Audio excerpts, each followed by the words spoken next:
उलझनों के बाइस आपके इस प्रोग्राम में काफी से हाजिर वर्ष के लिए मैं माजरत चाहता हूँ, लेकिन चूँकि दो रिश्ते आपके साथ यकीनी तौर पर हैं। पहला रिश्ता तो ये कि हमारे प्रोग्राम हमारी कोर्ट की समाधगाह में हो रहे हैं, इसलिए यहाँ हाजिर होना लाजिम है।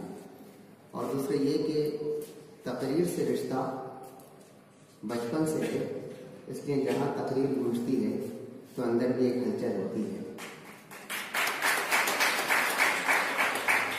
जी चाहता है कि गुजरे हुए वक्त को आवाज़ दी जाए, बीते हुए दिनों को पुकारा जाए, ख्वाब आवर सलाहियतों को जगाने की कोशिश की जाए और एक मरतबा फिर सुनने वालों को इस तरह की कोई बात की जाए कि वो तस्कीन का सामान हो सके जो हर मुकर्रिर की ख्वाहिश होती है। अजीज बच्चों, मैंने आपकी तकरीरों में से चंद की तकरीरें सुनी। मैं कोशिश ये करता हूँ कि अपने बच्चों को कुछ वो बातें उनके सामने अर्ज कर सकूँ जो आइंदा ज़िंदगी में खुसूसन बिलखसूस तकरीर और खिताबत के मैदान में उनके लिए शायद कारआमद हो सके। आपने देखा कि मैं जैसे रोस्टम पर आया और मैंने गुफ्तगू का आगाज़ किया और रुक गया। जनाब मुस्लिम शेख साहब, मैंने अपने माइक को रफीक आराई साहब, इसलिए रोस्टम पर नहीं आ रहे। माइक इतना आगे था कि मुझे पीछे हट के बात करना पड़ी थी। मुकर्रिर अपने रोस्टम को जनाब पर बात करता है तो फिर जोरा पर बात करता है। आपने खुद तकल्लुफ किया कि आप अपने माइक को ठीक करते। मुकर्रिर तो आते के साथ ही छा जाता है। जब मुकर्रिर स्टेज पर आता है, रोस्टम पर आता है, माइक को थामता है, गुफ्तगू का आगाज करता है, अल्फाज का इंतखाब करता है, गुफ्तगू को तनाव देता है, मौजू को गिरफ्त करता है, तो पता चल जाता है कि ये मुकर्रिर है।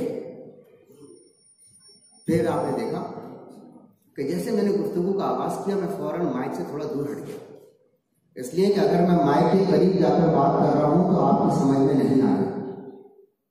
मैंने फौरन महसूस कर लिया कि माइक से मेरा फासला कितना होना चाहिए।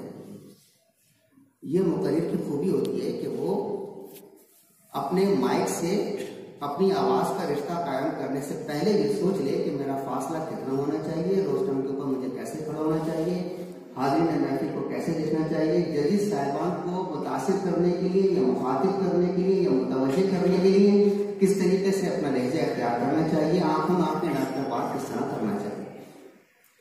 ये बुनियादी चीज़ है मुकर्रिर की। जब वो यहाँ आए तो इस तरीके से और इस अंदाज में आए। फिर हमारे यहाँ अब इस वक्त तो बहुत कम बच्चे हैं यहाँ जो इस वक्त मौजूद हैं, लेकिन फिर भी मैं उनके सामने भी अर्ज करता हूँ कि हमारे यहाँ तकरीरों के 3 रवैये या तकरीरों के 3 लहजे मशहूर हैं। एक है पिटारियन लहजा। इस वक्त शायद कोई पिटारियन है नहीं, वरना होता तो आप मेरी बात से इत्तेफाक करते।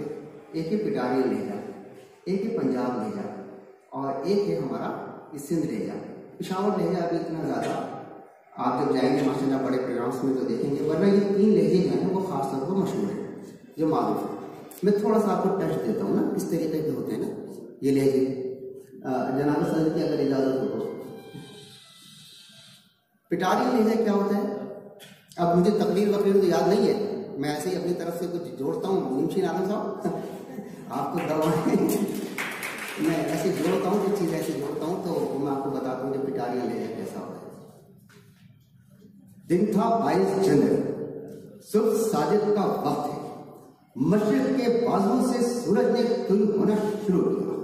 उभरती हुई किरणों ने सोती हुई आंखों पर दस्तक और ये कहा, मेरी बात सुनो। बात क्या है? बात ये है, बात सुना, बात सुनना, बात आखिर। ये पिटारियन है। अब इन्हीं सत्रों को हम देखते हैं पंजाब लहजे में। दिन था 22 जनवरी का, सुबह साजिद का वक्त था, जब मस्जिद के बाजों से सूरज ने तुलू होना शुरू किया था और सोती हुई आंखों को दस्तक देकर ये कहा था, बात क्या है? बात ये है, बात सुनना है। बात ये पंजाब लहजा। लेकिन सबसे खूबसूरत लहजा, लाजवाब लहजा, शानदार लहजा, पुरतासिर लहजा सिंध का लहजा है। पिटारियन से हटकर, पिटारियन में जाहिर सिंध में है लेकिन थोड़ा सा हटकर। उनका लहजा कैसा है, ये पैराग्राफ आप देखिएगा।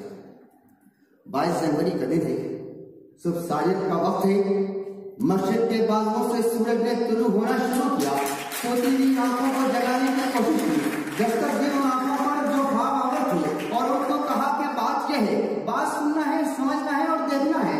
दरअसल हमने बात को समझना छोड़ दिया, इसलिए हमने ख्वाबों को अजीज कर लिया और तामीरों से रिश्ता तोड़ दिया।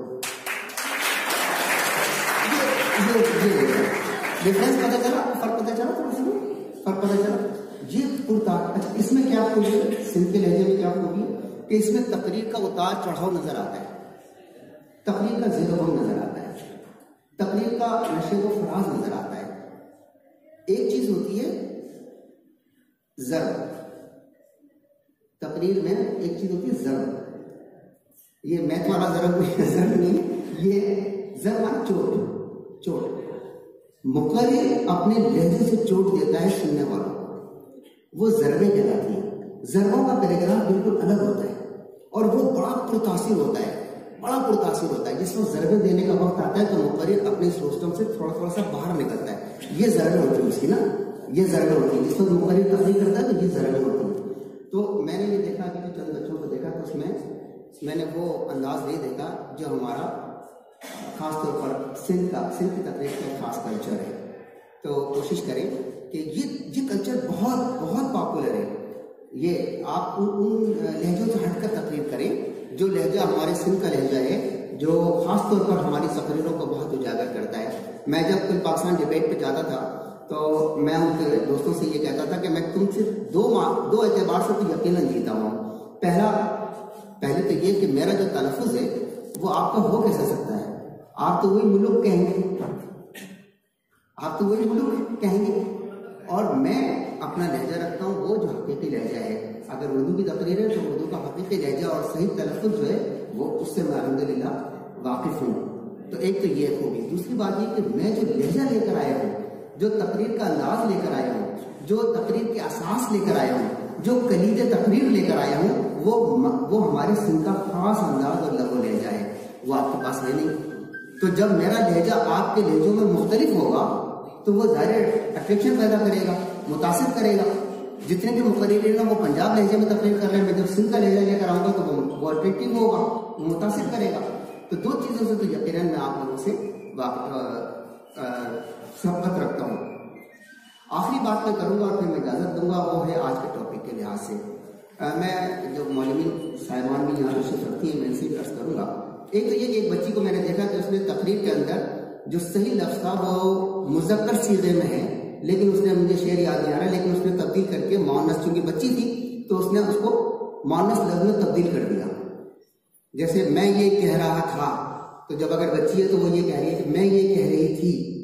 शेर में, शेर यकीन ये बात याद रखिए कि शेर में अगर मुज़क्कर सीगा है तो चाहे लड़की हो या लड़का हो, मुज़क्कर सीगा ही बोलेंगे। अच्छा मुक़र्रिर वो होता है जो मुज़क्कर सीगा इस्तेमाल करे, क्योंकि शेर में अगर मुज़क्कर लफ्ज़ इस्तेमाल हुआ है तो वो मुज़क्कर ही होता है, उसमें तब्दीली नहीं करते, वो तब्दीली नहीं करना चाहिए, मुअन्नस सीगे में तब्दील नहीं करे। ऐसे ही मैं एक बात और करता हूँ, वो ये कि किसी ने कहा कि क्या वजह है कि उर्दू शायरी में मुज़क्कर सीगा इस्तेमाल होता है। ये तो आज़ाद जाफरी ने फिर लहजा तब्दील किया, परवीन शाकिर ने उसको फ़रोग़ दिया, फिर उसके बाद में बहुत सारी फहमीदा रियाज और वगैरह वगैरह सब ने उसको लहजे को तब्दील किया। लेकिन उस वक्त में उर्दू शायरी के अंदर सिर्फ मुज़क्कर लहजा ही इस्तेमाल होता था, चाहे वो खातून शायरा हो या शायर हो, वो लहजा मुज़क्कर ही इस्तेमाल करते थे।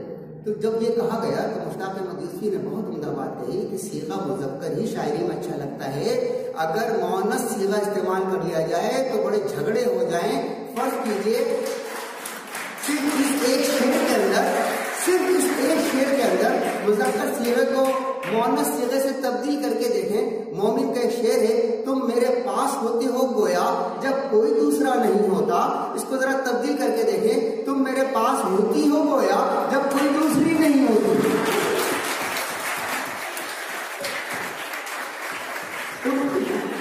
तुम मेरे पास होती हो गोया जब कोई दूसरी नहीं होती। अब जरा सा सीधा तब्दील किया तो घर में झगड़े हो जाएंगे।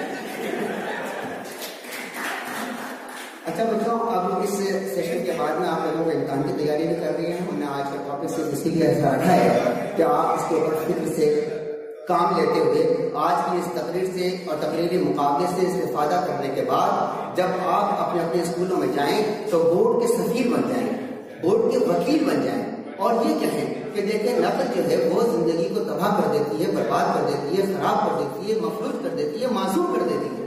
अगर जहानत, लियाकत और सलाहियत इसका कोई बदल नहीं होता, इसका कोई मुकाबला नहीं होता और अगर वहां नकल से काम ले लिया जाए या नकल पर भरोसा कर लिया जाए तो फिर वो सलाहियतें, वो लियाकत, वो जहानत जो आपकी जिंदगी को ताबदार कर सकती थी, आबदार कर सकती थी, ताबनाक कर सकती थी, उस तमाम जिंदगी के सफर पर नाकामी की मोहर लग जाएगी और वो जिंदगी की वो तमाम कामयाबियां जो यकीनी तौर पर आपको मिलना थी वो मफलूज हो जाएंगी, माजूर हो जाएंगी।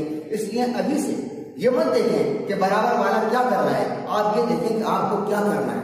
कभी ये मत देखें कि कहने वाला कौन है, ये देखें कहने वाला क्या कह रहा है। अगर अच्छी बात कहने वाला कोई भी हो उसको इख्तियार करें, बुरी बात कहने वाला कोई भी हो उसको तर्क कर दें, छोड़ दें। तो आज से आप बोर्ड के वकील नामजद हो रहे हैं, आज से आप बोर्ड के सफीर नामजद हो रहे हैं। जब आप अपने स्कूल्स में जाएं, कॉलेजेस में जाएं या दीगर दरगाहों में जाएं, वहां बोर्ड के वकील बन जाएं, बोर्ड के सफीर बन जाएं और ये पैगाम आम करें कि नकल से हमें छुटकारा हासिल करना है, अपनी लियाकत पर भरोसा करना है। बहुत शुक्रिया, बहुत नवाज़ें। हर की ताकत बेपाया है, हर की ताकत बेपाया है, हर के हैं इम्कान बहुत, हर की ताकत बेपाया है, हर के हैं इम्कान बहुत, हर को जिंदा करना सीखो फिर चाहे तकदीर